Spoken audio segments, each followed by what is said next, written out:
We've got over 20 franchise locations, and every single year I'm required to review and update our franchise disclosure document. In this video, I'm going to show you the one document that protects franchise buyers from making a very expensive mistake. Most people lose money in franchising, not because they chose the wrong brand, but because they didn't understand what they were signing. They trusted conversations instead of actually what was written. I'm going to break down the 7 key sections of the disclosure document in simple language that anyone can understand, so you know exactly what you are signing before anything happens. Let's get into it. Hey guys, welcome back to Courtside Conversations. It's a pleasure to have you back watching into another episode. If this is your first episode, welcome. If it's a reoccurring one, good to have you back. Okay, we're going to be talking today about the franchise disclosure document. And if you're coming into a franchise, this is arguably the most important document that you must read before you sign a franchise. Now, I don't know about you, but when I first came into the franchise space, you know, my franchise lawyers, they'll chuck in all these words at me: disclosure document, FDD, and they went over my head, right? All the financial, all the legal jargon, it went over my head. And it took me a good 3 to 4 years to understand exactly what they mean when I was saying, hey, have you gone over your franchise disclosure document? Have you gone over your table of your FDD? Have you updated your FDD? And what I'm going to do for you in this video, in very simple terms, I'm going to break down the 7 key components that you need to review in your franchise disclosure document. Now, this is an important document for me and any franchisors because we have to update this annually. So every single year, every franchisor is required to update their FDD. We have to do it every year. In fact, last year we had to do it twice. We had to do it in April and we have to do it in October. And the reason why this document is so important is it kind of speaks for itself. You or me as the franchisor need to disclose everything to you, the potential franchisee, about the business. From what are the fees? What are the ongoing fees? What are the initial fees? What are the royalty fees? Is there any litigation matters? How many franchise units does the business have? How many territories available? Is there any disputes in the network? Literally, let's call it all the dirty laundry that there might be in a franchise network has to be all covered or disclosed in the franchise disclosure document. So it's quite an important document. The franchisor has to spend time every single year in making sure they're updating it annually for litigations, for everything. So it's a very important document. Now, we're going to get into the FDD. There's 7 key components. I'm going to pull out an actual one and let's do a walkthrough. Okay, so I've got some key sections here of the FDD that I'm going to go through. Now, it is a 150-page document, so I'm not going to go over every page. Otherwise, this video will be a 10-hour long-form video and nobody's going to watch it. I'm just going to go over the 7 key elements that I think is very important that a potential franchisee would need to know. So to start off with, the start of the agreement, it's quite intense. It says, this disclosure document contains some information you need to know in order to make an informed decision about whether to enter into a franchise agreement. It should be read together with the key fact sheet, which is no longer required anymore in a franchise network. We used to have to supply one, not anymore. And the information statement. Entering a franchise agreement is a serious undertaking. Serious. Franchising is a business, and like any other business, the franchise or franchisor could fail during the franchise term. So it's just setting the expectations that number 1, it's a serious agreement. Take the time, read it with your solicitor. And number 2, you need to franchising doesn't work for everybody. You know, sometimes franchise businesses fail, and this is what the agreement is saying. So it's setting expectations early on. And then it goes on to say how important it is. So that's part 1 of the FDD, very important document. Take the time to read it, and it's kind of setting the expectations. Now, this is interesting.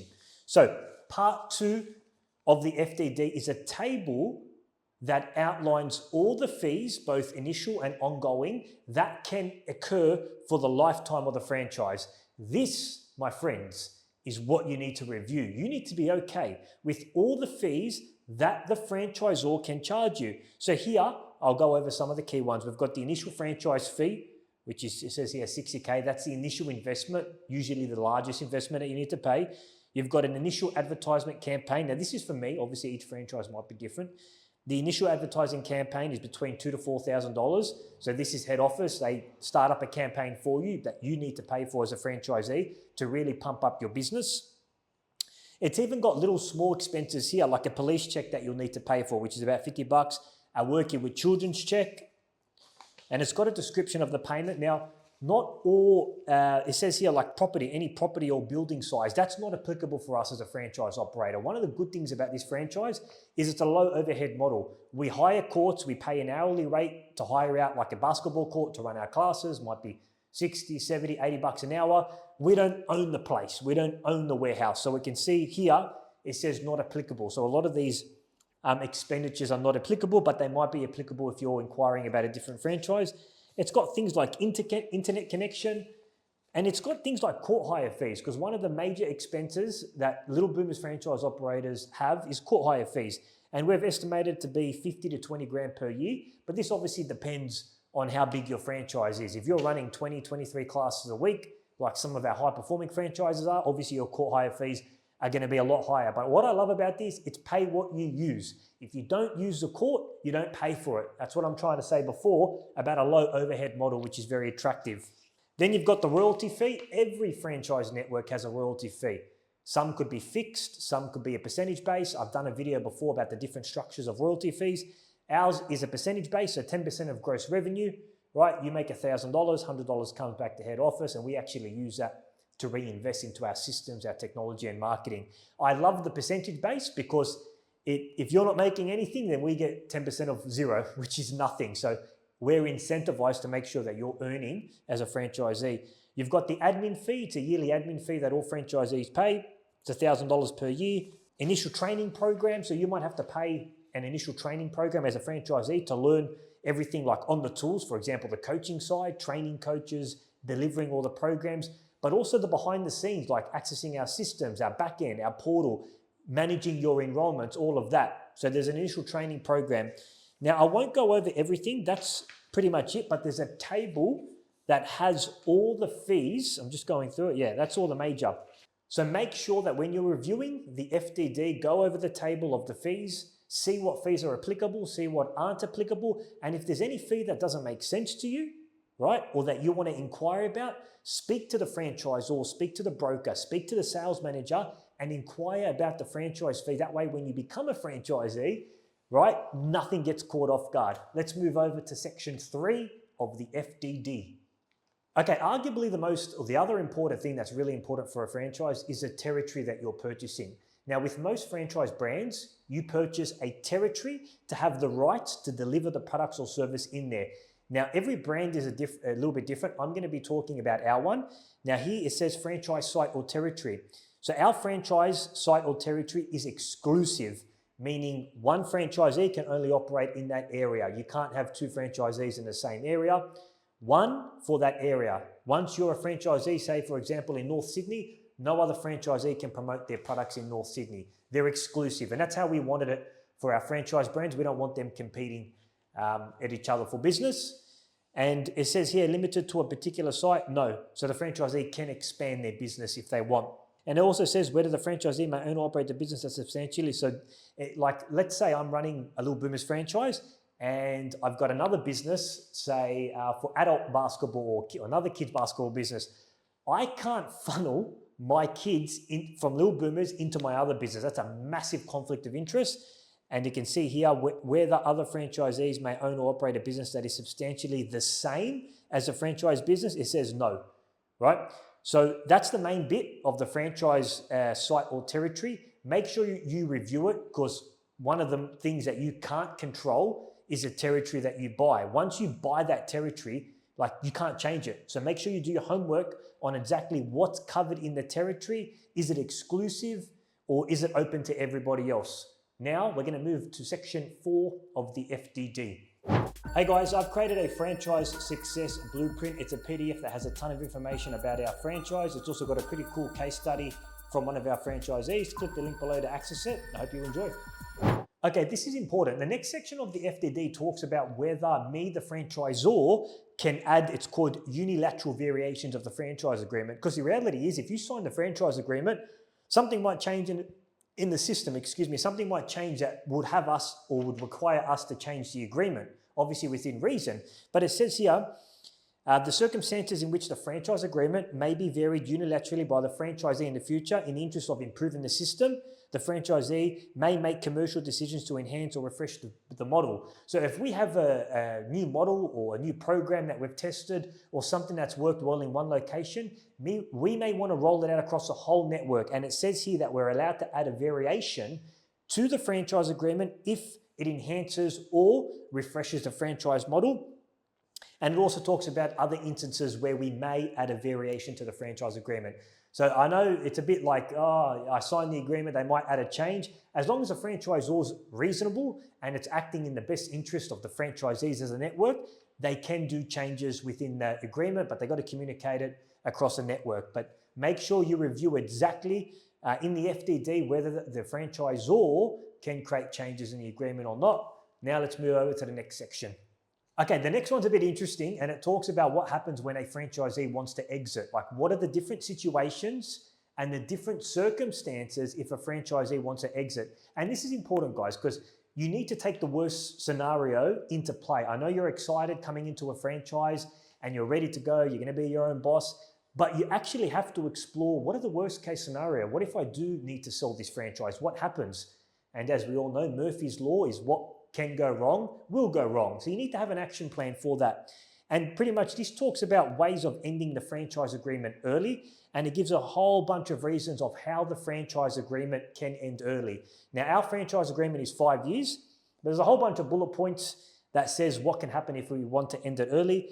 The franchisee no longer holds the license of the franchise. They become bankrupt or insolvent. The company becomes deregistered. There's a fair work or a serious breach that can end the franchise agreement, and it talks about all the other reasons. So just make sure you go over and you see what can cause, other than selling is a separate issue, what are the other ways that can cause an end to the franchise agreement, and make sure you're okay with all those reasons, because that's quite important. Let's move to the next point. Okay, so one of the questions I get a lot on the franchise, on a discovery call is, Emile, can you send me financials? How's a franchisee doing? Can you send me data? Can you send me a P&L of a franchisee with 100 enrollments, 200 enrollments, 300 enrollments? Now, in the franchise disclosure document, there's a section on 21, item 21, called financial details, and that states whether the franchisor is allowed to disclose financial data about the performance of a franchisee. Now, every franchise is different, but we don't disclose earnings. And it says here that we don't disclose any earnings from the franchisee. So we don't disclose P&L statements. We don't disclose any earnings from the franchisees, not because we want to hide anything, but because we find that classified and private information to the franchisee. What we do offer is what I like to call a P&L snapshot, where we can show pretty much revenue, expenses, and profit of a territory that's doing 100 enrollments, 200 enrollments, and 300 enrollments, so that you can see the numbers of the different variations, 100, 200, and 300, and they're quite accurate. Like they're accurate in sense of hire fees, coaches' wages, some of your daily expenses like your training kits, your medals, all those expenses, we can offer that. But another franchise agreement might say, hey, here's a P&L statement of one of our operators in Sydney that you can look at. So make sure you look at that. That's called the financial details in section 21. Okay, now the last part of the FDD, franchise disclosure document, is a cooling off period. I like to call this one the cold feet period. So there might be an instance where you sign the franchise agreement and for whatever reason, after you sign that franchise agreement and pay the investment, you change your mind. I don't know, maybe something happened, God forbid something major happened, and you can't continue with this franchise. So that's what the cooling off period is. And it says here that if you decide to terminate the agreement during the cooling off period, which is 14 days after you sign, so you sign and then 14 days after you sign is what's known as a cooling off period. Within 14 days, return all payments. So the franchisor must, that's us, we can return all of your payments made by you, the franchisor, under the agreement. However, the franchisor may deduct from this amount the franchisor's reasonable expenses if the expenses or their method of calculations have set in the agreement. So what that's trying to say is, if we spent some money on legal fees, getting your agreement up, and any other fees, we can deduct that from your total, right? Because when somebody brings on a new franchisee, there's quite a lot of fees that the franchisor has to take. You have to prepare a franchise agreement, and that usually costs money when you get a proper company do it. And what's that saying is we can just deduct that from the total. But pretty much there is a cooling off period. It's 14 days. So you sign the agreement, finished, 14-day cooling period. If you change your mind within the 14 days, the franchisor must give you your full amount back minus any fees they incurred. And that brings us to the end of our franchise disclosure document, team. Don't forget, it's the most important document to read. I hope this breakdown helped you understand it better. And whatever you do, when you are signing up for a franchise, don't get excited. Make sure you review the franchise disclosure document with the solicitor. Go over everything, and if anything that you're unsure of or that you want to question or even ask, bring it forward to the franchisor and they can have a discussion with you. I hope you enjoyed this breakdown, and I'll see you in the next video.